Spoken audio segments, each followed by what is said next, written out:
Welcome back to The Change Physician. I'm Melissa Katie, the Challenge Doctor, with my co-host on the West Coast, Dr. Kevin Cuccaro. And if you're seeing this on the Challenge Doctor, it's merely because I'm cross-posting it from the Change Physician page, where you can like that. If you don't know what the Change Physician is all about, you can go to thechangephysician.com. If you're a physician or physician ally, you could join the community. But today is Saturday Salutations, where Kevin and I get to say hi, not just to each other, but to everyone else out there in the world that wants to see us chat about the recent podcasts, or just some random tangential conversations about life. How are you doing, Kevin? I am well. I'm seeing it's been so long, I'm wondering if I can post all this stuff. Work on it. It's actually doing okay. I think I'm good. I'm almost done here. Good. But we were just chatting before we started about it's been a busy month. It's been a busy month. Busy summers. Yeah. So what have you done over the last month since we've been on? Ooh. Yeah. So we haven't done a live in a few weeks. Well, I've been mommy to my puppy, who's now almost 18 pounds. Mommy to my puppy. He is projected to be 20 to 35 pounds. So far, he's on target for that range. He came to me at 4 pounds with just getting over parvovirus. So been spending a lot of time with him, and that is Rico. And he's Suave. Not Suave. Are you sure you don't have to play that song for him? Rico, no. Suave, and he just kind of suaves in there. Lots of nicknames, including Navi, because the end of his tail has little white pieces of fur, and it makes you think of the Navi connecting their tails to the whatever you call those things. They're animals flying. In the Avatar movies. Yeah, in the Avatar movie. So what have I been doing? Lots of yard work. Oh, I have all kinds of pictures, but I've been growing. There's dozens of different kinds of peppers, flaming jade peppers, jalapenos, serranos. What is flaming jade? Are those hot? It looks. I haven't tasted it. Usually, these are for my husband. And it looks like a mixture, like the size of a jalapeno, but with the shape of a serrano. But they're pretty prolific on the two plants. I think I just cut off like 2 dozen. But if you have not been listening to the news for Texas, we hit a heat index record of 117 degrees last week. God. And we're hitting between 102 to 107 degrees for this next week. So just watering every day, the pepper plants, keep them from totally dying within 48 hours. Is a chore, but I have harvested some rainwater. Those little harvesters on my sunroom have been like a blessing. I did learn I need to put the mosquito stuff to keep the mosquitoes from growing. Even though mosquitoes are horrible right now, even in the middle of 100-degree weather, they'll still find you. They're not like spontaneously combusting as they fly around. You would think. It shocks me. They're Texas mosquitoes. I don't know. I'm gonna look for this device. Apparently it targets the wavelength specifically that they are attracted to. I'm gonna get some of those and see if they're effective. But anyway, but yard work and growing, cucumbers and garlic chives and cranberry hibiscus. Those are taking off, believe it or not, in 100-degree weather. Lagos spinach, I got like 12 of those plants I grew from seed just like a few weeks ago. Stuff that most people listening right now could care less and don't know what I'm talking about. Unless they're into salads. Yeah, unless they're into salads. Yeah. And the coolest thing that as an adult that I never did as a child is that like these things, like I buy one plant, say like from soexotic.com, and I don't make any money off saying that. But sometimes things that are not easy to find in your local in nurseries or whatnot, when you realize they take off, some of these you can propagate by just like cutting off some stems and taking a few of the leaves at the bottom off, just putting it in soil over the winter, and then taking them out and planting them in the ground for the spring. And they just take off like another new plant. Like it's so much cheaper them buying brand new plants. Like it's amazing. And the one thing I might want to just share with the audience and to show you is I have a 2-year-old plant. I'm not going to say what it is yet because you're going to have to see it for yourself. Let's see if I can find the most recent one. You're going to love this because we had some storm come through and it was whipping like big time. And throwing my, I don't know if I can get the airdrop here. Here we go. I was worried about this thing breaking. Here we go. We're going to share the screen here. Hold your horses. If you have any. Let's see. All right, there it is. Let's unshare and reshare here. Because this you would not expect in Austin, Texas. I can tell you that right now. So, can you see that? Those are crutches. Those are crutches holding up a banana plant. Oh. And you can see there's still this maroonish pink purple thing that's dangling down. There's a whole bunch of bananas that'll be growing out of that too. But the other one on top of it, then, or are there something else? These are little bananas. Yeah, but what kind of banana? I think it's called a double Mahoi something. I have to go back and look. Mahoi. I bought it from So Exotic and started from a tiny little plant. It's already got little baby banana plants coming out of it. But this is the little bananas growing. Oh, look at those little cute bananas. I know. I don't know if they're not gonna, I don't know if they're really gonna expand and grow. I haven't, but it's really crazy is that the bees, wasps, all the pollinators are going nuts because at the end of what would be the end of your banana are these fluid-filled sacs of just sweet. I mean, you could tell it's obviously be a sweet banana. Sweet nectar. Yes, it's definitely some sweet nectar. So anyway, that is, I have never experienced seeing, because apparently it's not a tree. It's a plant. It's like a pseudostem. Oh. They call it, not a trunk. It's called a pseudostem, whatever. So you asked me what I've been doing the last few weeks. I've been watching things grow and eating stuff from my backyard. And there's a lot more than that that I've been doing. But yeah, that's the main thing is just keeping up with that and the heat and trying to stay inside, whenever it hits. I gotta tell you, I'm glad I don't live where you live. I think it's very hot. Well, not all. I mean, you have ice storms and then you have heat waves, and you probably get tornadoes too. Yeah, I haven't really seen anyone. I've only seen one tornado in the Austin area of Cedar Park, which is like north. Mm-hmm. And it didn't really cause any major issues. But there have been a couple north Austin. Some reason things in the hill country off west, somehow for some reason, and that's probably how the city has lasted for its time without, I don't want to jinx us, but it always seems like those blown off the face of the earth or burned or frozen.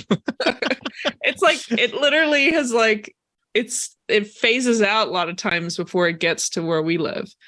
But yeah, it does make you question and wonder, like, it seems like I don't know if it's infrastructure in the city and a lot of the, just the buildup of cities and how it can change things. Who knows? Climate change. Oh yeah. One. And that's the one I think of. Actually think about that quite a lot. Like where to live. And that was one of the reasons that we moved from San Diego to where we are now. Yeah. Was simply looking, I grew up in Nevada, and so I was pretty cognizant of water use for most of my life. Yeah. And I'm like, this is, there's going to be water problems down there unless they build like really big desalination plants.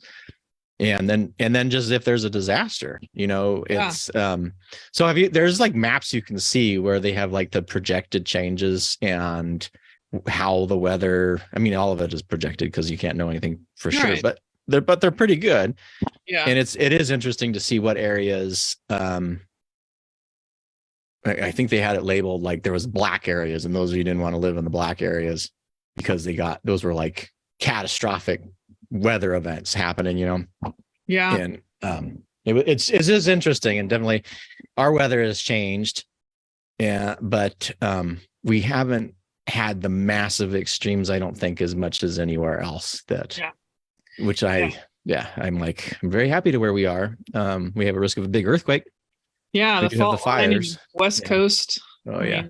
There's some Well, stuff. I was thinking about that because I didn't, we talked about, but for everybody else who hasn't heard, out of the stuff that I did, one of the things was that we were up in the Seattle and the Puget Sound area with some friends last weekend, which was absolutely gorgeous. And it was greener than where we are, which is always shocking to me because Oregon's so green, but it was like lush rainforest. Beautiful place on the Sound, seeing bald eagles and dolphins or porpoise, whatever. I don't know. I think there's a difference between the two, but they were some sort of mammal swimming out in the Sound.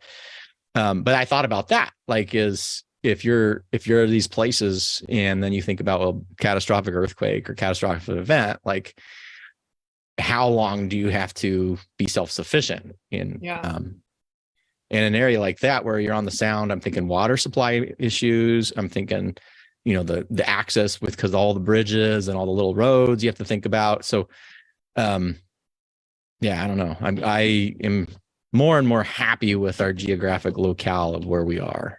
Yeah. When I kind of think about that stuff, but yeah, I've read a story about someone who lives in like remote remote Canada area, and how it takes them a couple hours to get to, cross the snow to get to a store. Oh yeah. And they have to plan it all out, and it's just the advantages of that, though, if you're in something isolated, then you've already planned for it because you already have you're already the infrastructure for yourself. The larger towns, I do think it becomes everybody should be prepared. I think we learned that with Katrina, but there's a difference between having to really be self-sufficient for 3 to 5 days versus 3 to 5 weeks. It's I don't know, I just kind of think about that stuff, but yeah, I should look at those projection things. This would be interesting. But Florida's bad. I will tell you. Anybody who's thinking about moving to Florida, it's bad, and a lot of that Gulf Coast region. Mm-hmm. It doesn't look too good. It's like, oh my god. Yeah. Are you talking about in the projections? The projections, like as it gets. And we're kind of seeing that, right? We're seeing more catastrophic storms. We're seeing more really extreme. I mean, look at you guys. When you had the ice storm, that was in the middle of the pandemic, wasn't it? Or was it 2 years ago or 1 year ago? We've had the really bad one where people were like dying and stuff. Yeah, that was like, was it 2021? Okay, so 2 years ago. And then this year we had, the freezing rain that kept accumulating. And looked like we had like an Armageddon, like a hurricane came through here, like our whole street was filled. And even now there's stuff that, because of the thunderstorms that have been whipping and some of the high branches that had been cut down, whatever, have been, knocked down. Like I just pulled down one that was up high, that the people that came through to, clear. It's like there was just so much debris, like you're evidently going to miss something. And then you don't know it's dead until you give it time to turn brown. And then you realize, oh, well, that's another dead branch. So it's still, it's almost horrible that the incredible tree we had was so beautiful, this oak tree, and it's just a fragment of its original size. And part of you feels like you should cut off the half trunk that's like sliced to make it, the healthiest looking, but then you'll have like almost no tree and it looks terrible. But lots of like, the landscaping of a lot of homes looks incredibly different this year than last year. Just because of that heavy sleet that are basically. Well, iced, right? It was an ice storm. So it puts the ice on the branches and they just break off. Yeah. And it would start melting a little bit and then it would freeze over and it would just keep throwing layers and layers of ice on each leaf. And of course, we don't have, a lot of our trees are kind of these evergreen. So they had all these leaves to hold the precipitation, which is something I didn't think about because sometimes, these deciduous trees, the ones that drop the leaves, by the time they got this, there wasn't there weren't any leaves to hold the weight as much as the others. So yeah, I didn't realize the value of that, to shed the leaves until you see the weight of all that ice on the foliage. But anyway, what about you? Anything you'd love to share from the last 3 weeks, since we went on tangents as usual? Yeah. So, well, okay. So last weekend we were up in the Puget Sound area. That was awesome. For those of you so we've been to Seattle last year, and Seattle this year, I thought was a lot cleaner, significantly less homeless. And I don't know exactly what's going on there, but for travel purposes, and we're going to be going back there. We have 2 more times we're going back to Seattle in the next 6 weeks or something. But it makes it a little bit more pleasant as a tourist kind of a thing. And then there's a museum in Seattle, if you guys haven't gone to it, called the, I think it's the MoPop, Museum of Pop Culture and something. It used to be the EMP Museum, which I don't remember what the E stands for, but it's super cool. And Paul Allen, who was like the co-founder of Microsoft, has put a lot of money into this thing. It's a Frank Gehry designed building. So the outside is just that wavy, weird kind of Gehry architecture thing. Yeah. And on the inside it has, I almost feel like it's like, oh, it's made for my age group, because it's got all these old 80s movies. So there's a science fiction exhibit, there's a fantasy exhibit, there was a horror exhibit. And I'm not a horror person, but I somehow got lost, and then I got in there and I couldn't find my way out. And it was pretty cool. I mean, it wasn't like, I know, it was cool. I saw an exhibit on the Wicker Man, and they were talking about the original Wicker Man with Christopher Lee. And I was like, maybe I should see that movie, because actually they made it sound pretty good. Yeah. And yeah, it was really, really, we've been there before, and it's a really cool museum. Apparently, if you live in the area too, they'll have concerts and stuff. And it's next to the, which we didn't get to hit because we didn't have any time, but I forgot what it's called. It's the campus where the Seattle Space Needle is. And then the Chihuly garden with the glass and the whole exhibit, which is really cool. And I wanted to go back there, but we didn't have time. It's just a neat area. And there's a really, really cool park there that is a city park that makes music, like all the stuff, like you stomp on, makes this sound. And then they have these round circle things that you can roll, and it's really cool. Super cool place. Nice. So we did that. And then my daughter graduated from high school. So I now have two high school graduates, and they're both, and then I'm going to have two college tuitions to be paying in the fall. So that'll be congratulations. Thank you. Yay. But that was exciting, and seeing some family for that. And then just the weekend before that one, for those of you who've been listening, and I'm trying out these new sports and find new hobbies. I went down to South Central Coast, Oregon, where took another wing foiling lesson, which is where you're up on these boards, and then you have a wing. Well, that's in theory, because I never was on the board with the wing foiling. And that was this particular, I had done it like 4 weeks before with my kids and kind of had a really good experience. And then this one was a little bit more aggravating, because I realized, oh, this is not going to come as fast as I want it to come. This is going to be a bit of a grind. Yeah. Because the balance, that was the balance. I've done a lot of balance work. So last year at Prime or whatever, I bought that Swell 2.0, the Rev Balance Swell 2.0, which is this awesome balance board, and totally recommend it to anybody. Yeah. And I can walk all over that thing and do all the stuff with it, but the balance was different. It's a heel to toe movement, and your angle different, like on a snowboard, which I don't snowboard. You're on the water. So anyway, I was so mad. A lot of variables. Yeah. Yeah. But I'm like, I should be better at this. I've been doing this, been bouncing for a long time. I should be better. But the people are cool. It was Flores Lake windsurfing school or kiteboarding. I don't remember. It's super nice people, super cool place, and had a lot of fun, even though I was frustrated that I wasn't progressing as fast as I wanted to. Yeah. So it's been a full month. It has definitely been a full month. Yeah. Awesome. Yeah. I was thinking, let's see,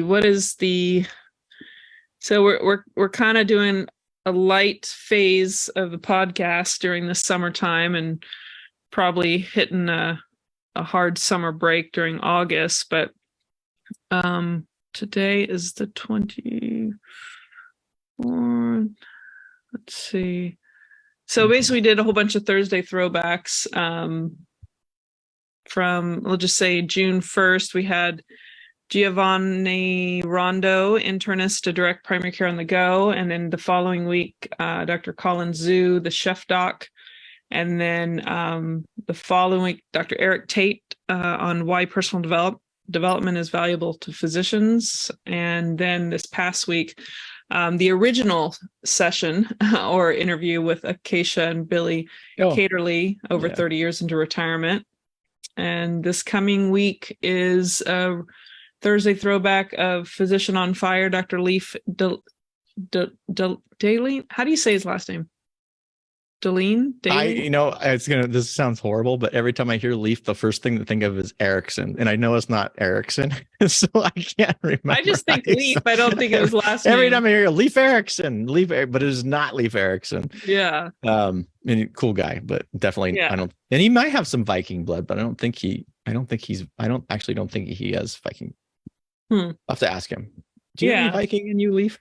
Hopefully he doesn't get mad. Well, after the 4th, there'll be multiple Thursday throwbacks to see if you missed them on the first go around, that first year or two. So, and why are we doing those? And why?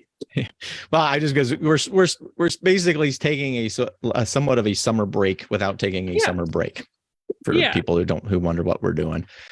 We've been this is our 3rd year, right? Yeah. It's our 3rd year. Yeah. And we both have a bunch of stuff going on. So it's really busy.